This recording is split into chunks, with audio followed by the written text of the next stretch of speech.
की सदा चली आई, प्राण जाए पर वचन न जाई। हम वही रघुवंशी हैं कि अपने बचनों के लिए प्राण दे देते हैं, लेकिन वचन। महाराज तुम तो मेरे स्वामी हो महाराज, मैं तुमसे बार बार कह रही हूँ, कुछ क्रोध नहीं, अपमान नहीं, कुछ क्रोध नहीं, अपमान नहीं। न मैं क्रोध कर रही हूँ, न मैं आपका अपमान कर रही हूँ। कुछ क्रोध नहीं, अपमान नहीं करती हूँ मैं, उपहास नहीं। मैं उपवास भी नहीं कर रही महाराज, करती हूँ मैं उपहास नहीं। सच तो ये है राजा जी, सच तो ये है स्वामी जी, मुझे तुम पर विश्वास। यदि विश्वास नहीं है तो फिर ये अपमान ही है। महाराज चिकनी चुपड़ी बातें कहकर आप मुझे क्या समझ रहे हैं कि मैं तुम्हारी चिकनी चुपड़ी बातों में आ जाऊंगी? चिकनी चुपड़ी बातें कहकर मुझ अबला को मत बहकाओ। मैं बहकने वाली नहीं, मुझ अबला को मत बहकाओ। सच्चे हो यदि रघुवंशी, सच्चे हो यदि रघुवंशी, तो सौगंध राम की आ जाओ। क्या कह रही हो महारानी, तुम्हारी मति मारी गई है। कह रही हो क्रोध नहीं, अपमान नहीं। अच्छा क्रोध ऐसा नहीं होता तो फिर कैसा होता? ये क्रोध ही है तुम्हारा। और रही बात अपमान की, तो अब इससे ज्यादा अपमान तुम कर भी नहीं सकते। एक पत्नी को अपने पति पर विश्वास नहीं, इससे ज्यादा अपमान क्या हो सकता है कोई दूसरा? तो देखो अपमान आप अपनी दृष्टि में भले ही ना करें, लेकिन हमारी दृष्टि में ये अपमान ही है। जब से हम तुम्हारे पास आए हैं ना, आपने पानी को पूछा ना बैठने को कहा, ये क्या है? ये सब अपमान है। महारानी कह रही हो राम की सौगंध खा जाए। आपको हम पर पुरुषों पर विश्वास नहीं है? बिल्कुल नहीं। पुरुषों पर विश्वास नहीं है? तुम पर विश्वास नहीं है? नहीं तो हम पर क्यों विश्वास नहीं? बिल्कुल नहीं। क्यों नहीं?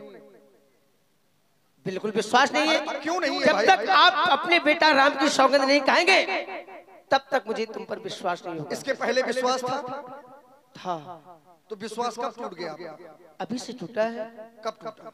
वो तो तुम्हें खुद मालूम हो कब टूटा है। हमें क्या मालूम भाई? यदि किसी ने हमारे वंश में आज तक किसी ने ऐसा किया हो कि किसी को कहकर ना दिया हो, अपने बात से मुकर गए हो हमारे वंश में, या फिर हमने अपने जीवन में किसी के साथ ऐसा किया हो कि कहकर ना किया हो, कहकर ना दिया हो, तब तो विश्वास टूटना उचित है। और यदि ऐसा नहीं किया तो विश्वास नहीं टूटना चाहिए। फिर आपका विश्वास कैसे टूट गया? विश्वास तो टूट ही गया महाराज। क्यों टूट गया भाई? मैं बता रही हूँ क्यों टूट गया। बताओ। तुम कह रहे हो आज तक तुमने कुछ मुझसे मांगा नहीं। मैंने आपसे मांगा नहीं था, आपको याद नहीं है? नहीं, आपने हमसे मांगा था, अब याद आ रहा है। आपने हमसे मांगे थे, हमने आपसे पहले कहे, और ये बात आप ही हमें कह रहे हैं कि मांग मांग तुम कहो प्रिय, कबहू न लेऊ न देऊ। हम आपसे सदैव कहते रहे हैं कि मांगो मांगो, मांग मांग, यानी कईयों बार हम आपसे कहते रहे कि ले लो, जैसे आज कह रहे हैं कि ले लो, और तुम नहीं लेती। लेकिन दिया नहीं आपने। अरे तो जब आप लेंगी नहीं तो हम क्या देंगे? मैं लेना चाहती थी महाराज, आपने खुद नहीं दिया। इसमें दोष हमारा है? याद करो, क्या कभी मैंने आपसे कुछ मांगा था? हाँ, आपने मांगा था, लेकिन कहाँ मांगा था मुझे याद नहीं है। बहुत भुलक्कड़ हो आप। 2 वरदान तो मैंने आपको देने के लिए कहे थे, लेकिन आप बताओ आपने कहाँ मांगे थे? मैंने तुमसे 2 वरदान मांगे थे महाराज। एक बार आप शिकार खेलने गए थे। बताओ। शिकार खेलने गए थे महाराज। आप शिकार खेलते समय आपने तरकस से बाण निकाला, फिर वो बाण की नोक आपकी उंगली में चुभ गई। नहीं, उंगली में कैसे चुभ सकती है? तरकस में बाण कैसा होता है? तरकस पीठ में होता है और बाण के पीछे वाला हिस्सा ये ऊपर होता है। जब बाण निकाला जाएगा तो नोक उसकी कहाँ होगी? नीचे के ऊपर। तो उंगली में कैसे लगेगा बाण? अब ये तो तुम्हें मालूम है कैसे लगा था। तो आप बता रही है ना कि वरदान दिए थे, उंगली में बाण कैसे लग सकता है? तुम्हें याद नहीं है महाराज? नहीं, ये तो पता है कि 2 वरदान हमने कहे थे, है ना? लेकिन ये बाण वाली बात ठीक नहीं है। और याद करो। और एक वरदान और है। नहीं, इसी को पहले ठीक करो। यही तो ठीक है। क्या क्या इसको ठीक करूं महाराज? नहीं, उंगली में बाण कैसे लग चुभा था? कैसे चुभा? और तुम्हें दर्द हुआ? संध्या टाइम आपको दर्द के बारे में नींद नहीं आ रही थी। ठीक है, फिर दूसरा बताओ। दूसरा वरदान देवासुर संग्राम का है महाराज। अच्छा, आप युद्ध करने गए थे देवासुर संग्राम में, आपके रथ की पहिए की कील निकल गई थी। मैं आपके साथ गई थी महाराज, आपकी सारथी बनकर।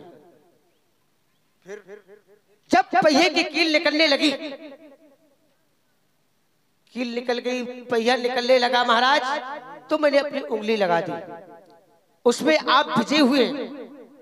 तब आपने मुझसे कहा था मांग लो राजा। विजय हुए तब तो जिंदा है, यदि हार जाते तो मारे जाते। ये बात तो आपकी ठीक है, लेकिन देखो इसमें भी संशय है। ये उंगली काहे की है? मांस की, इसमें हड्डी और मांस है। जब लोहे की कील टूट सकती है तो आपकी उंगली नहीं टूटी उसमें, और फिर आप कब तक लगा के पीछे पीछे घूमती रही? ये भी सोचने वाली बात है। रथ चलता रहा, आप उंगली लगाए पीछे पीछे दौड़ती रही, उसमें तो आप साथ में थी। जरा ठीक ठीक याद करिए। जी महाराज। क्या जी महाराज? मतलब लोहे की कील टूट गई और आपकी उंगली नहीं टूटी? वो नहीं टूटती। क्यों नहीं टूटती? मेरा इतना खुद वज्र का है महाराज। ये कैसे हो गया आपका वज्र का? ये मुझे श्राप है। श्राप है कि वरदान है? ये मुझे वरदान दिया गया था ऋषियों के द्वारा। कौन से ऋषि के द्वारा? सप्त ऋषि के द्वारा। ना भाई, क्यों?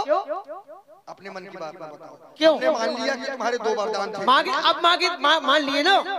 माने? अब माने ले रहे हो, तुम कह रही हो क्रोध में हो। अरे ऐसे नहीं, मानना पड़ेगा महाराज। ऋषि दुर्वासा इनके पिता के यहाँ पहुंचे।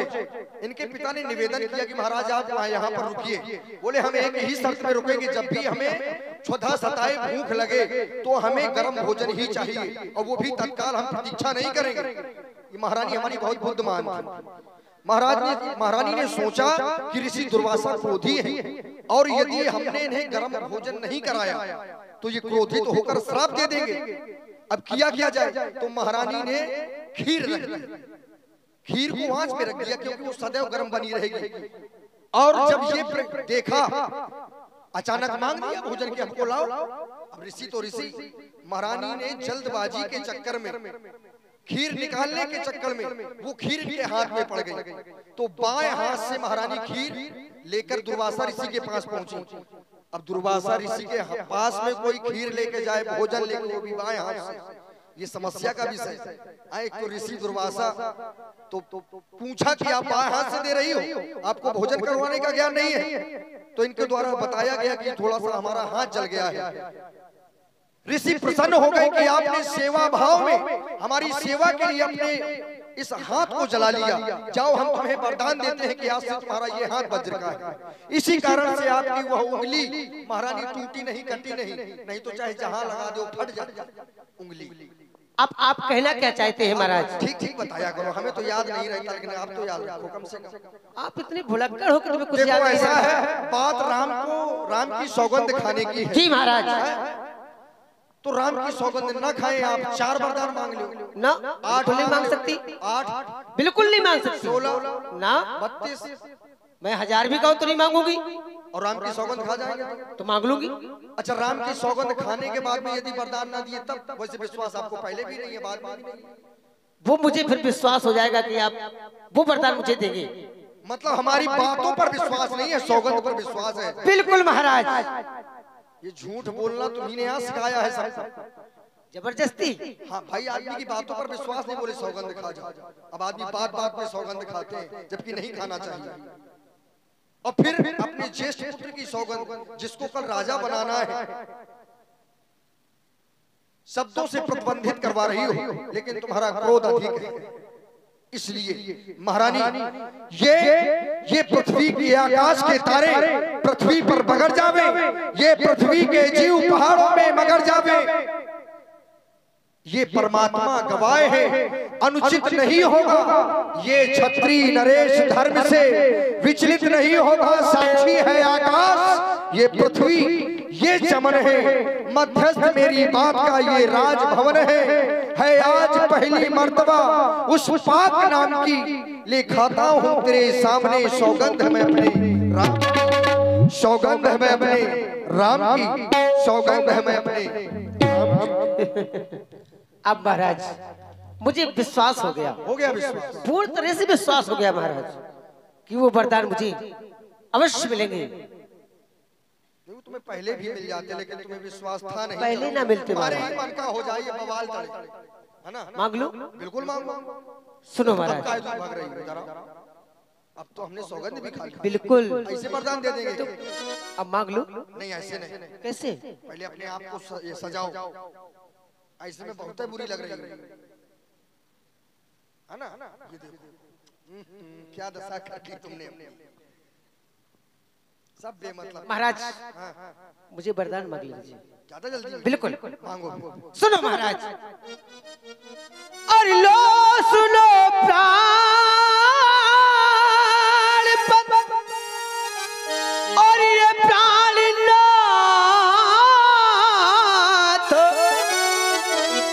बहुत हाथिया जो मांगती हो, कौशल्या लंदन के बदले, कौशल्या लंदन के बदले निज सुत को राज मांगती हो।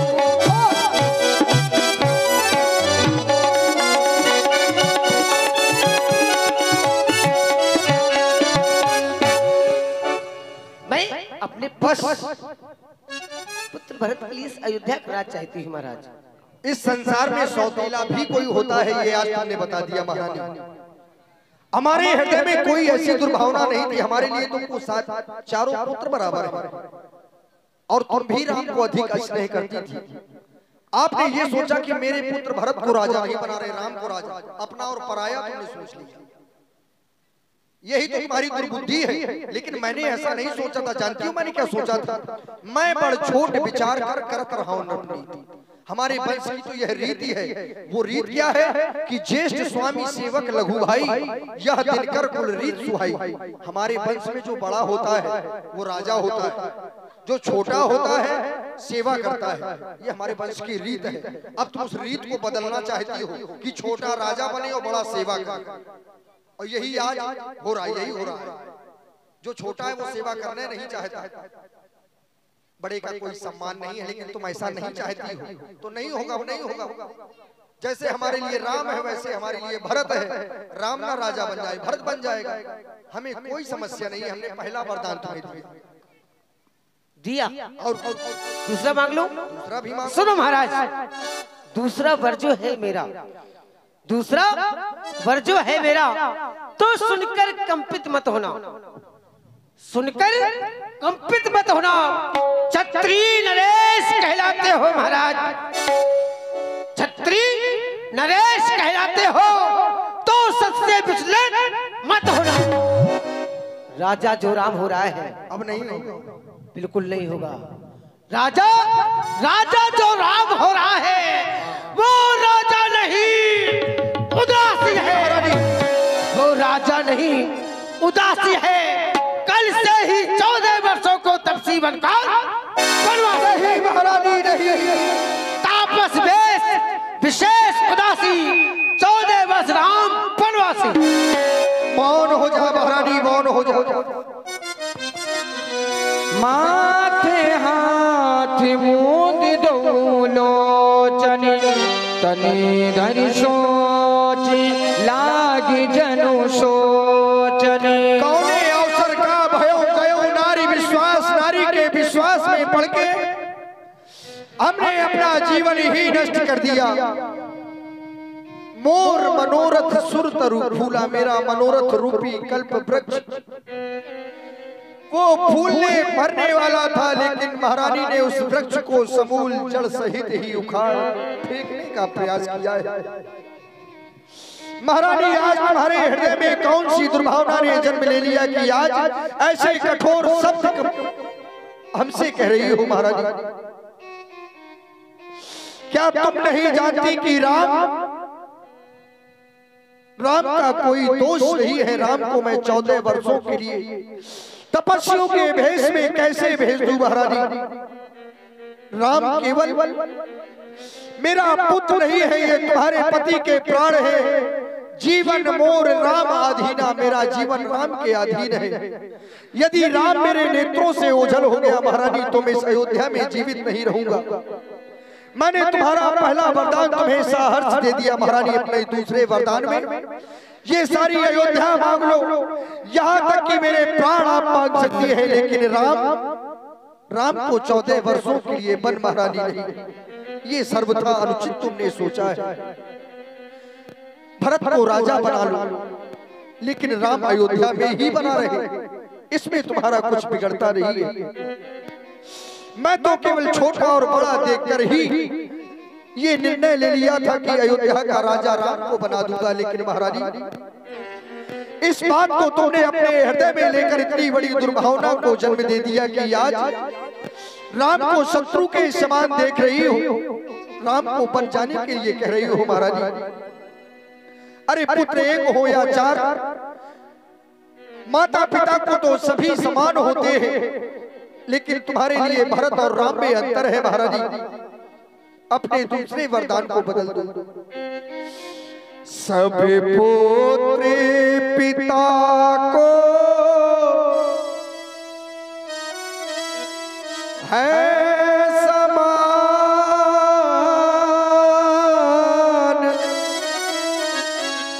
तू भी यही बात जानती है।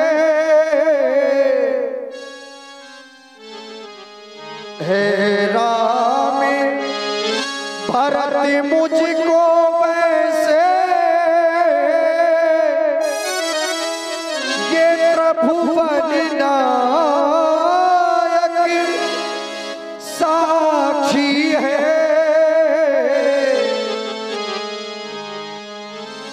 पहला वर तूने मांगा है वो हुआ नहीं है, भारी मुझे मिल जाए राज भरत ही को, उत्साही सहित स्वीकार मुझे, परिणाम बनों में बास करे वो भी इन 14 वर्षों को। इसमें क्या तूने सोचा है, मैं समझ न पाया भेदों को। ले तू राज भरत ही को, महारानी ले तू राज भरत ही को, पर और क्रूर व्यवसाय न कर। है राम गौशा दया पात्र, उस पर इतना अन्याय न कर। महाराज भरत की राउर पुत्र होई, आयु मोई व्यवसाय की सोई। क्या आपका पुत्र भरत नहीं है? क्या आप मुझे मोल खरीद कर लाए थे? नहीं। आपने क्या सोचा कि महारानी क्या चने चबेले मांगेगी? तुम्हारे वंश में कितने बड़े बड़े राजा हुए। सत्यवादी थे निर्भरिश चंद्र, जिसने सत्यजाता संकट में, जिनकी सच्चाई का चिराग जगमगा रहा था मरघट में।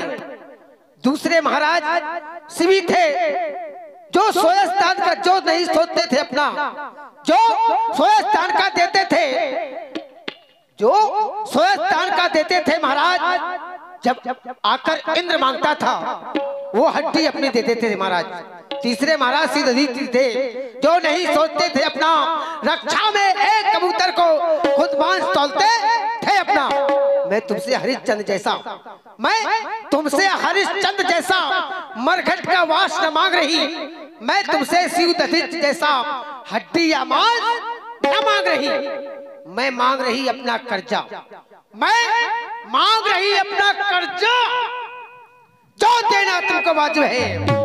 तुम हरिश्चंद्र के कुल के हो तो दे दो, यही मुनासिब है। महारानी मैं तुम्हें अवश्य दूंगा, लेकिन आप मांगने वाली वस्तु मांगती, आपने तो मुझसे मेरे प्राण ही मांग लिए महारानी। क्या तुम नहीं जानती, कह रही हो कि भरत तुम्हारा पुत्र नहीं है? अरे महारानी, इस बात की साक्ष्य देने के लिए तो मैं स्वयं सौगंध खा सकता हूँ कि महारानी राम भरत मोरी दो आँखी, शक्ति कहा सर शंकर साखी, मैं भगवान शंकर की सौगंध खा रहा हूँ। महारानी, इस संसार में एक पत्नी के लिए उसका पति ही सब कुछ होता है, लेकिन ये तुम्हारा पति, रानी रानी, ये तेरा पति जो तेरा पूज्य देवता है, इस समय पकड़कर पाँव तेरे बस इतनी भीख मांगता है, वो तपसी बनकर के दूर न हो मुझसे आनंद धाम मेरा, इन बूढ़ी आंखों के सन्मुख रह जाए बेटा राम मेरा। महारानी, तुम्हारा वरदान भी तुम्हें मिल जाए और मेरा राम भी मेरे समीप बना रहे, कोई ऐसा उपाय मुझसे कहो। है महाराज, है उपाय है। आपका बेटा राम आपके समीप ही रहेगा, आपसे दूर नहीं जाएगा।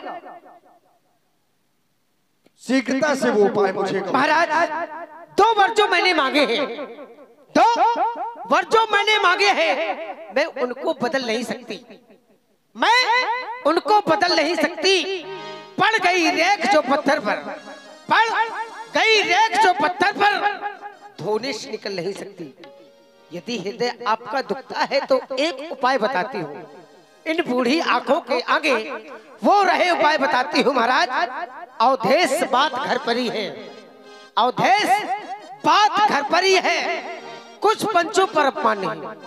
अभी हमारे और तुम्हारे बीच की बात है, किसी पंचों पर तो जाकर कही नहीं, कुछ पंचों पर अपमान नहीं। तुम अपने मुख से ये कह दो केवल एक बार, महाराज तुम अपने मुख से ये कह दो कि मैं दूंगा पिछला वरदान। खामोश हो जा महारानी, खामोश हो जा। नीच बुद्ध वाली नारी ऊंचे से हमें गिराती है, ये संत हमारा जीवन है जिससे तू हमें डिगाती है।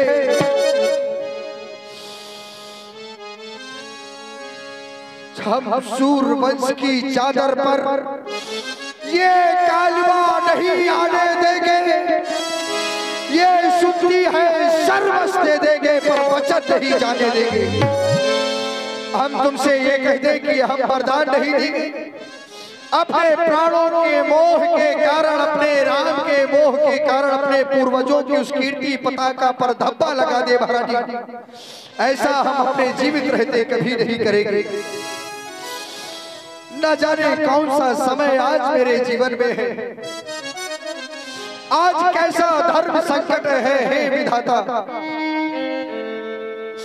क्या उलझन है, वरदान न दे तो धर्म हमारा जाता है, उस ओर राम बन जाता है, इस ओर प्राण सिधारा जाता है। यदि राम मेरे नेत्रों से दूर हो गया महारानी तो मैं संसार में जीवित नहीं रहूंगा, और यदि मैं तुम्हें तुम्हारे वरदान नहीं देता तो हमारे वंश की जो आन है उस आन की मर्यादा का उल्लंघन हो रहा है।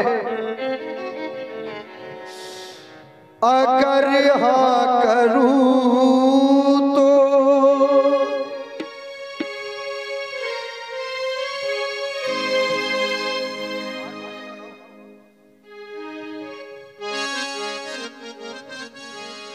अगर हाँ करूं तो जुदारा में होवे, अगर ना करूं तो धर्म डगमगाए, उधर नाम जाए मेरा, इधर प्राण जाए, उधर नाम जाए मेरा, इधर प्राण जाए।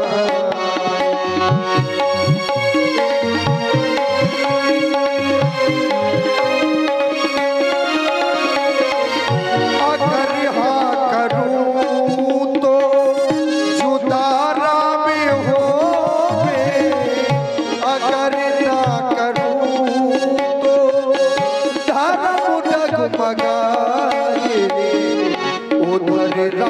जाए मेरा, इधर प्राण जाए, उधर राम जाए मेरा, इधर प्राण जाए।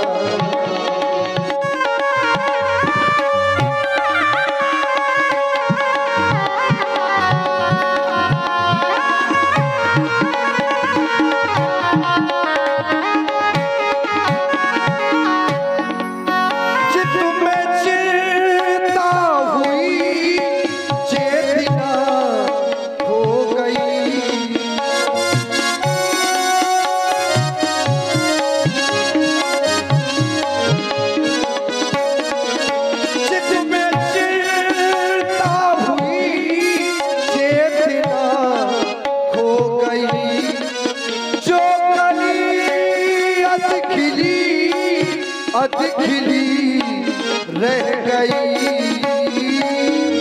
हवाओं से मिलकर दिए थे जलाए, हवाओं से मिलकर दिए थे जलाए, ये बैरन हवा ने, बैरन हवा ने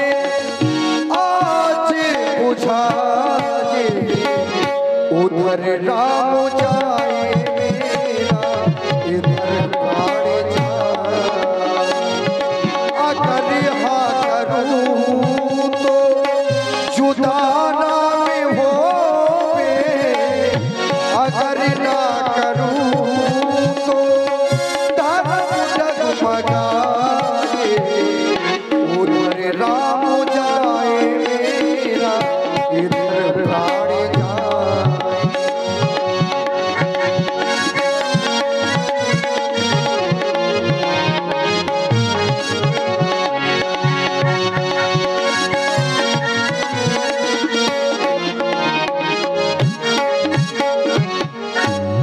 महारानी, मैं अभी भी तुमको बार बार समझा रहा हूं कि क्यों अपने हाथों ही तुम अपने पैरों में कुल्हाड़ी मार रही हो। महारानी, रानी रानी तू आज नहीं है आपे में, लेकिन जिस दिन आपे में आएगी अपनी ही करनी पर रानी तू सिर धुन धुन कर पछताएगी।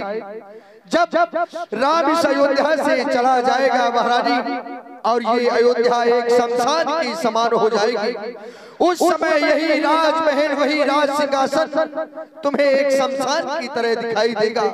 उस समय तुम्हें अपने इन वरदानों पर वो पश्चाताप होगा कि जिसका जीवन तुम्हारा जीवन ही नरक हो जाएगा। महारानी, अपने दूसरे वरदान को बदल दो। महाराज, होत प्रात मुनि बेस धर तो जो न राम बन जाए। अगर प्रातः होते ही राम बन को नहीं गया तो मैं जहर खाकर अपने प्राण तक नहीं। तुम ऐसा नहीं कर सकती, तुम्हें जहर खाने की आवश्यकता नहीं है। आखिर तुम्हारा अपराध क्या है? तुम क्यों मरो? अपराध तो मेरा है ना। मैं जानता हूं कि मेरा अपराध है, और अपराध केवल इतना सा है कि मैं जो कीन तो ही बिन पूछे कहते पड़े मनोरथ छूछे। मैंने ये सारा कार्य इस अयोध्या को, अपने राम को युवराज बनाना है, ऐसा अपने हृदय में सोचा और तुमसे नहीं पूछा। इस कार्य को करना चाहा, इसी कारण मेरा यह मनोरथ आज खाली रह गया। महारानी, मरने की आवश्यकता तुम्हें नहीं है, अपराध मेरा है तो दंड मुझे मिलना चाहिए। बस रानी रानी आंचल पसार, ये कर्जा ले और दान भी ले, राज भी ले और वो ताज भी ले। ये ताज नहीं, वो ताज भी ले अयोध्या के राज सिंहासन का, वो ताज भी ले। रानी रानी आंचल पसार, कर्जा ले और दान भी ले, राज भी ले और ताज भी ले, और इस राजा दशरथ के प्राण भी ले। राम राम राम राम रटे विज्ञान भुवाला, जन बिन पर के बिहंगे